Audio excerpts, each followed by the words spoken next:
Great to have you on, Sarah. Appreciate your time. Just how groundbreaking was this plan that the New Zealand government had been thinking about?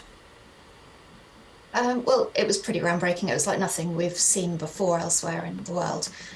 So other countries have raised the age of sale of tobacco, but sort of from 16 to 18 or from 18 to 21, but we've never seen a country implement a law that will incrementally raise the age of sale so that some people will never legally be able to buy tobacco. So the new government has said they can't do it because of the revenue that they were raising through tobacco. Do you think that's a legitimate reason not to move forward? No, I mean, that's not a decision that's been made with public health in mind.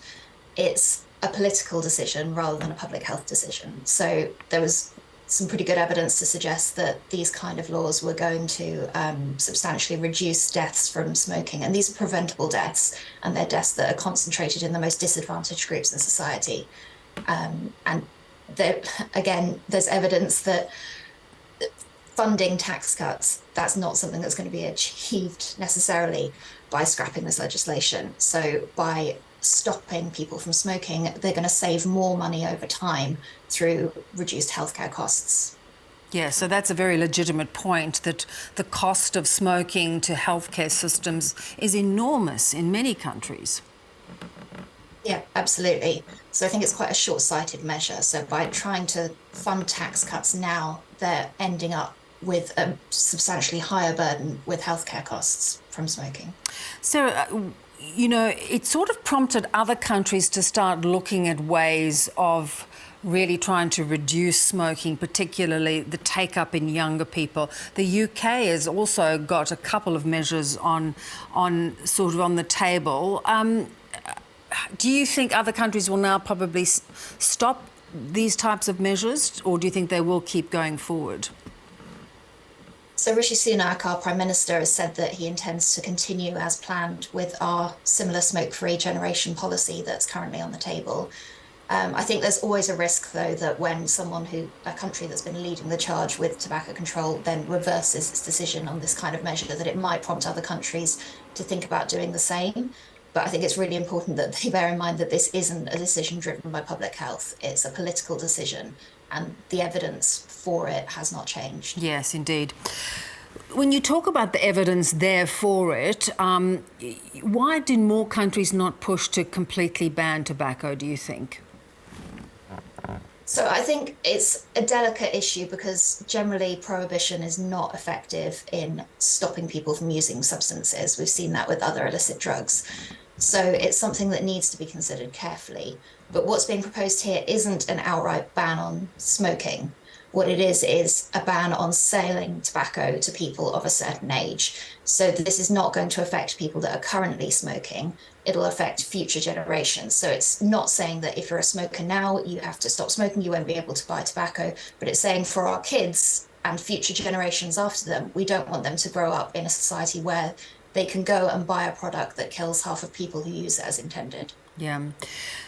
Let's talk a little about vaping as a sort of alternative. Rishi Sunak has also talked about introducing vaping to prevent younger people picking up smoking. But is it a bit of a slippery slope, vaping? And certainly it would seem as it's quite harmful itself as the years of, vaping you start seeing the impact of vaping as the years progress.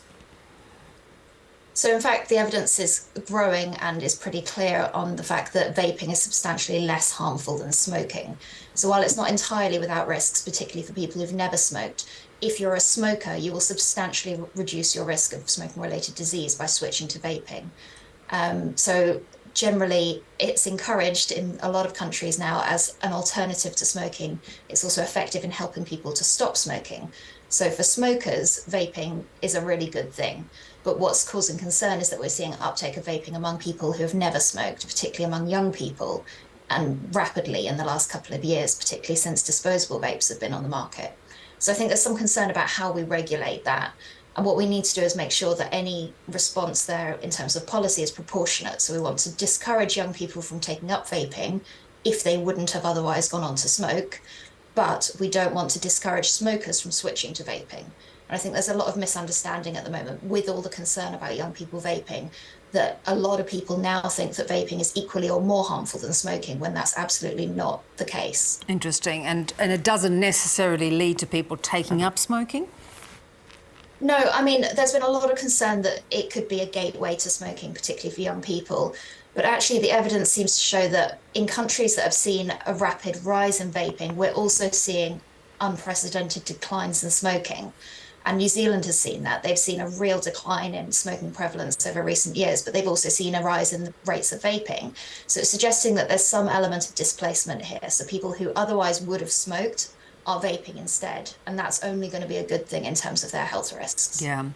Australia has moved to ban the imports of disposable vapes and also from them being made or advertised and supplied. Do you think that's a good step forward? It's difficult, again, with banning things. Australia is quite a unique case in terms of its approach to vaping regulation. It's a lot more restrictive than most countries, including the UK and New Zealand, who are sort of more proactive in encouraging vaping as an alternative to smoking. So with banning disposables, we've got the issue that e-cigarettes, it's an evolving market. It evolves very rapidly, and it's possible that manufacturers might adapt to a ban by just tweaking their products, adding a charging port to sidestep any kind of regulation on single-use products. But if they're selling them at the same price point and they seem like the same products, you've got the risk then that people are just going to continue treating them as disposable with the associated environmental impacts, even if they have the option to be recharged. A ban might also signal that stronger measures are warranted for vapes than for cigarettes, which will continue to be sold legally in Australia. So, yeah, it's a really delicate balance here. I'm not convinced personally that a ban is necessarily the best approach. I think there are other forms of regulation that could be taken to make these products less appealing to children, whether that's restricting the descriptions of flavors, not necessarily the flavors themselves, but not advertising them as unicorn magic flavor and bubblegum flavor and all of these things that particularly appeal to children, perhaps changing the packaging to make them less visually appealing, reducing their visibility in stores, and that kind of thing might have more of an impact without risking relapse to smoking among people who are using these products. Yeah, some interesting thoughts there. Great to have you on, Sarah. Thank you so much. Thanks.